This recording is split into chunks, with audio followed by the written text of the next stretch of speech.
Hello students, स्वागत है आप सभी का अपने इस YouTube channel star study centre में।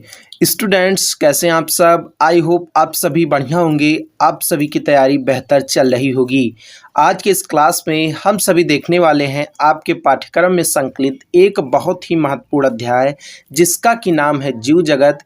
यहाँ से बता दें आपको 4 से 5 क्वेश्चन आपकी प्रतियोगी परीक्षा में हर वर्ष पूछे ही जाते हैं, लिख कर ले लीजिए। शुरू करते हैं आज की इस क्लास को बिना देरी करते हुए। चलिए, सबसे पहला प्रश्न है आप सभी के स्क्रीन पर, कौन सा जीव है जो निर्जीव नॉन लिविंग्स व सजीव लिविंग्स दोनों के गुण कैरेक्टरिस्टिक्स दर्शाता है? 4 विकल्प है इसके लिए। पहला है विषाणु वायरसेस, दूसरा है डायटम्स, तीसरा है सहवाग लाइकेन और चौथा विकल्प है जीवाणु बैक्टीरिया। इस प्रश्न का सही उत्तर क्या हो जाएगा? इस प्रश्न का सही उत्तर हो जाएगा आपका विकल्प ए विषाणु। वायरसेस वे ऑर्गेनिजम्स हैं जो क्या करते हैं, निर्जीव और सजीव दोनों के गुण प्रॉपर्टीज को शो करते हैं। यहीं पर यदि हम बात करें किसकी, जीवाणु बैक्टीरिया की, तो बैक्टीरिया क्या होते हैं, एक कोशिक सूक्ष्म जीव होते हैं जिनमें किनका अभाव, केंद्रक कला का अभाव होता है और साथ ही सूत्र कणिका के स्थान पर के प्लेस पर क्या पाया जाता है, मीसोसोम मध्य काय पाया जाता है। विषाणु के संदर्भ में रोचक तथ्य की बात करें तो विषाणु जो है वो सेल थ्योरी कोशिका सिद्धांत जो कि 2 वैज्ञानिकों टी स्वान और एम स्लीडन द्वारा प्रतिपादित किया गया था, इसका तनिक भी पालन नहीं करते हैं। अगला प्रश्न है स्क्रीन पर, सजीवों के नाम देने की प्रक्रिया प्रोसेस क्या कहलाती है? 4 विकल्प है इसके लिए। पहला है वर्गीकरण यानी क्लासिफिकेशन, दूसरा है वर्गीकी यानी टैक्सोनॉमी, तीसरा विकल्प है आपका सिस्टेमेटिक्स और चौथा विकल्प है जीव नामकरण यानी लिविंग नॉमेनक्लेचर। क्या हो जाएगा इस प्रश्न का सही उत्तर? इस प्रश्न का सही उत्तर हो जाएगा आपका विकल्प डी जीव नामकरण। सजीवों के नाम देने की प्रक्रिया प्रोसेस क्या कहलाती है? जीव नामकरण कहलाती है। यहीं पर यदि हम बात करें किसकी भैया, यदि हम बात करें वर्गीकी की, टैक्सोनॉमी की, तो ये जीव विज्ञान की वह शाखा होती है जिसमें हम जीवों के नामकरण, पहचान और वर्गीकरण का अध्ययन करते हैं, वर्गीकी कहलाती है। चलते हैं अगले प्रश्न की तरफ। अगला प्रश्न है, कौन से जीव उत्सर्जन हेतु प्रोटोनेफ्रिडिया प्रोटोनेफ्रिडिया अंग का उपयोग करते हैं? 4 विकल्प है इसके लिए। पहला है रोटीफर्स केचुआ, दूसरा है तिलचट्टा और झींगा, तीसरा है प्लेनेरिया रोटीफर्स और चौथा विकल्प है ऊपर के सभी। क्या लगता है आपको, क्या ऊपर के सभी विकल्प सही हैं इस प्रश्न के लिए? बिल्कुल नहीं भैया। इस प्रश्न का सही उत्तर क्या हो जाएगा? ऑप्शन ए हो जाएगा, विकल्प ए रोटीफर्स और केचुआ वे जीव हैं जो उत्सर्जन हेतु किसका, प्रोटोनेफ्रिडिया अंग का उपयोग करते हैं। अब आप सभी लोग क्लास एंड हो जाने के बाद नीचे कमेंट बॉक्स में बताएंगे तिलचट्टा और झींगा अपने उत्सर्जन हेतु किस अंग का उपयोग करते हैं, कमेंट करके जरूर बताइएगा। आइए बढ़ते हैं अगले प्रश्न की तरफ।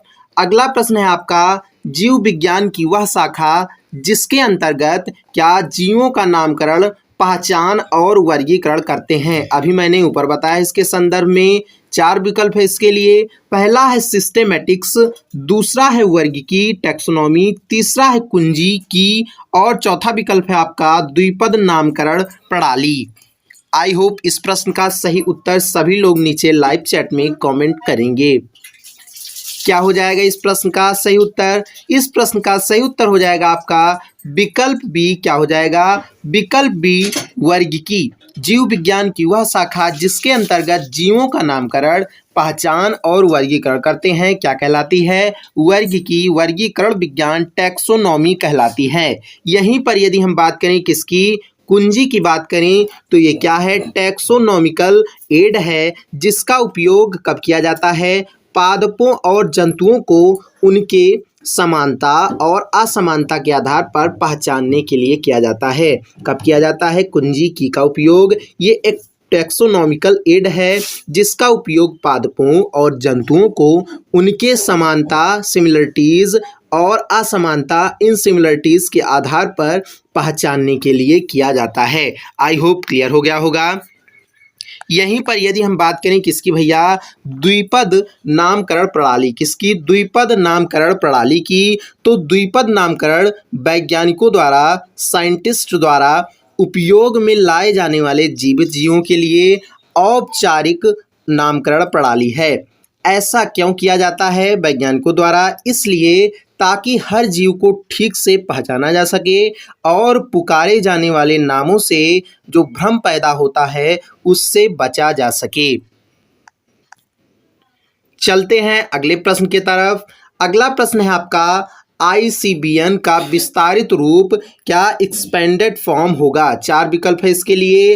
पहला है international code for botanical nomenclature, दूसरा है international class for botanical nomenclature, तीसरा विकल्प है Indian code for botanical nomenclature और चौथा विकल्प है आपका Indian class for botanical nomenclature.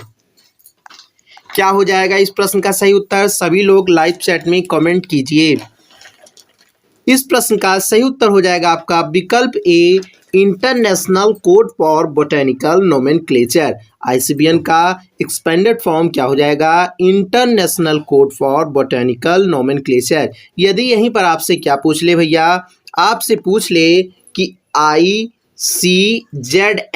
इसका विस्तारित रूप बताइए, तो क्या बताएंगे आप, जिस विकल्प में लिखा होगा इंटरनेशनल कोड इतना तो सेम होगा, ये भी फॉर, यहाँ बोटैनिकल की जगह पर क्या लिखा होगा, जूलॉजिकल नोमेनक्लेचर, वही विकल्प आपका सही हो जाएगा।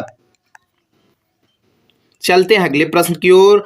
अगला प्रश्न है आपका, हर्बेरियम है क्या है, चार विकल्प है इसके लिए। पहला है सजीव पादपों का संग्रह, दूसरा है मृत पादपों के लिए रसायन, तीसरा है आपका संरक्षित पादपों एवं जंतुओं का संग्रह, चौथा विकल्प है शुष्क पादपों का संग्रह।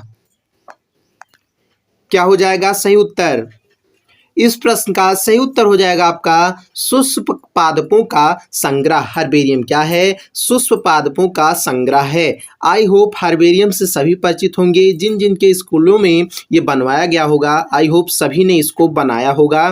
कब, जब वो क्लास 9-10 में पढ़ रहे होंगे या उससे लोअर की क्लासेस में।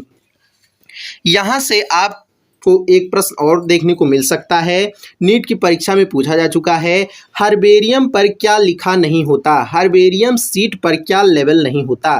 तो वहाँ पर आपको जिस विकल्प में क्या लिखा होगा, जिस विकल्प में लिखा होगा पौधे की ऊंचाई क्या, हाइट ऑफ द प्लांट, वही विकल्प आपका सही हो जाएगा, वही विकल्प टिक कर दीजिएगा, आपको +4 मार्क्स मिल जाएंगे।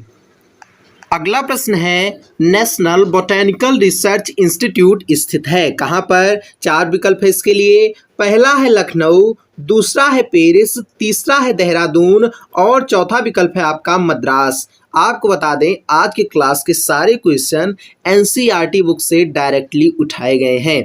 जिन्होंने बुक को सही से पढ़ा है वो सभी प्रश्न के सही उत्तर दे रहे होंगे। क्या हो जाएगा इस प्रश्न का सही उत्तर, इस प्रश्न का सही उत्तर हो जाएगा आपका विकल्प A, Lucknow. National botanical research institute कहाँ, लखनऊ में स्थित है।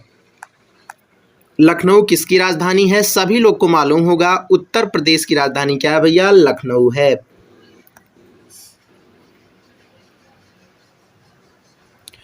अगला प्रश्न है आपका, 20वीं सदी के डार्विन क्या विकासवाद से संबंधित थे, 20वीं सदी के डार्विन कहे जाते हैं। चार विकल्प है इसके लिए।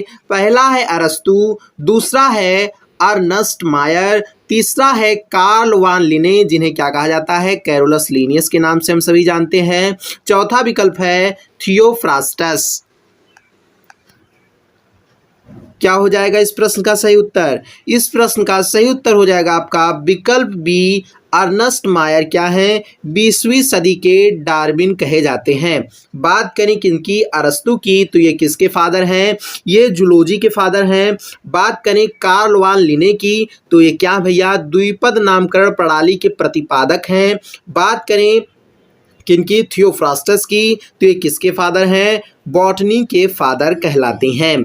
यहीं पर एक चीज़ और बता दें, ये जो कार्ल वान लिने हैं या फिर कैरोलस लिनियस हैं, ये वर्गीकी के जनक के रूप में भी जाने जाते हैं। जो लोग कॉपी पेन लिए हैं वो नोट कर सकते हैं, क्या कार्ल वान लिने या कैरोलस लिनियस किसके, वर्गीकी के जनक के रूप में भी जाने जाते हैं।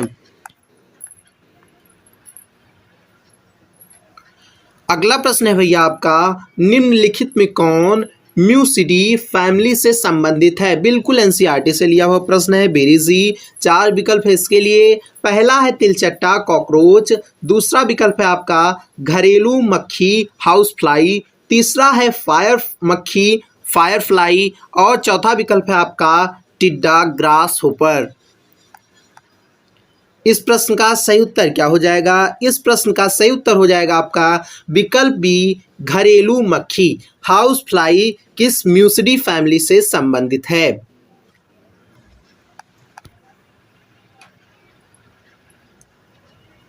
अंतिम प्रश्न है आप सभी के स्क्रीन पर, कौन सा कथन ICBN international code for botanical nomenclature के नियमों के संदर्भ में क्या है, गलत है, इनकरेक्ट है। 4 विकल्प है इसके लिए। पहला है हस्तलिखित वैज्ञानिक नाम रेखांकित होना चाहिए। क्या है पहला विकल्प, पहला है हस्तलिखित वैज्ञानिक नाम जो है वो रेखांकित होना चाहिए, अंडरलाइंड होनी चाहिए। दूसरा विकल्प है आपका प्रत्येक जीव के वंशीय व जातीय नाम दोनों होनी चाहिए, ये भी बिल्कुल सही है आईसीबीएन के नियमों के संदर्भ में। तीसरा क्या है, वैज्ञानिक नाम तिरछे अक्षरों में लिखे होने चाहिए।